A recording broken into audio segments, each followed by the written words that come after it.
ассалому алайкум дӯстон, хуш омадем ба шабакаи мо. Дар навори имрӯза барои шумо тозатарин ва муҳимтарин хабарҳоро аз ҷаҳони ММО омода кардем ва боварӣ дорем ки навор ба шумо писанд меояд. Барои ҳамин наворро то охир тамошо кунед. мо бошад оғоз мекунем. дӯстон, қуръони бепул барои шумо. Барои қуръони бепул ба даст овардан аз ширкати шифофармо доруҳои гиёҳӣ харидорӣ кунед ва онҳо ба шумо қуръон ҳадия мекунанд. шумо метавонед ки аз ширкати шифофармо ҳама намуд доруҳои гиёҳиро бо нархи дастрас ва сифати олӣ харидорӣ кунед. доруҳо барои хароб ва фарбеҳшавӣ, барои дарди дил, дарди меъда, пастаҳо барои хунукзадагӣ ва қавӣ кардани мардонагӣ, равғани усма, хилба, равғани сиёҳдона барои ҳамаи дардҳо. худи ҳозир ба номерҳои дар рӯи экран буда занг зада доруҳои даркории худро бо нархи дастрас харидорӣ кунед ва ҳамин гуна ҳам доруҳои даркории худро дастрас мекунед ва ҳам соҳиби китоби қуръон мешавед. ҷангвари ҷавон ва бебохти вазни 57 килограмми UFC Муҳаммад Мокаев соли 2023-ро барои худ ҷамъбаст карда чунин суханҳо навишт. соли 2023 соли аҷоиб буд, аммо ба ҳар ҳол ман тавонистам ки 2 муҳориба бо осебҳои вазнин гузаронам. ягон маротиба аз муҳорибаҳо даст накашидам, ягон маротиба вазни зиёд накардам. доимо рақибони дар рейтинг боло бударо талаб мекардам ва шояд ки ман худро ба таври максималӣ нишон дода натавонистам, аммо фарқаш чӣ? ман барои камарбанд рафта истодам. 5-0 дар давоми 1 соли 6 моҳ дар UFC дар синни 23 солагӣ. иншааллоҳ ба наздикӣ соҳиби камарбанд мешам, навиштааст Мокаев. ва дӯстон, бояд гуфт ки дар ҳақиқат Муҳаммад Мокаев хеле фаъол буд ва ӯ дар 1.5 сол 5 муҳориба гузаронида дар ҳамааш ғолиб шуд ва зиёде аз ин муҳорибаҳоро фавран ба анҷом расонда буд.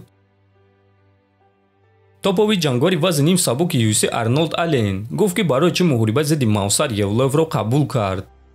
ӯ рақиби хеле вазнин аст. барои ман дигар муҳорибаҳои осон буд бо ҷангвароне ки дар рейтинг аз ман болотар қарор доранд. мо муҳориба бо Брайан Артега ва Макс Холлоуэро талаб кардем, рақибони машҳур ва рейтингӣ.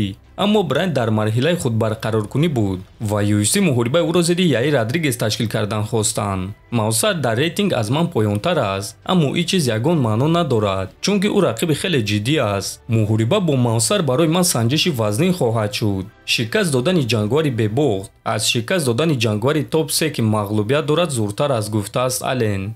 хотиррасон мекунем ки муҳориба байни Арнолд Аллен ва Мавсар Евлоев аллакай рӯзи 21 январ дар турнири UFC 297 баргузор мегардад. дӯстон, чӣ гуна ки аллакай ҳамаамон медонем Фаридун Одилов ба финали гран-при вазни ним вазнини ACA баромад ва рақиби ӯ дар финал ғолиби муҳорибаи Леонардо Силва ва Адлан Ибраҳимов мешавад. ва ҳозир мо ба шумо оиди ин ду варзишгар каме маълумот медиҳем. бояд қайд кард ки онҳо аллакай як маротиба вохӯрда буданд ва дар ҳамон муҳориба Силва дар дуюм раунд бо тариқи нокаути техникӣ ғолиб шуда буд ва акнун ин муҳориба барои онҳо реванш мешавад ва чӣ гунае ки гуфтем, ғолиби ин муҳориба дар финал бо Фаридун меҷангад.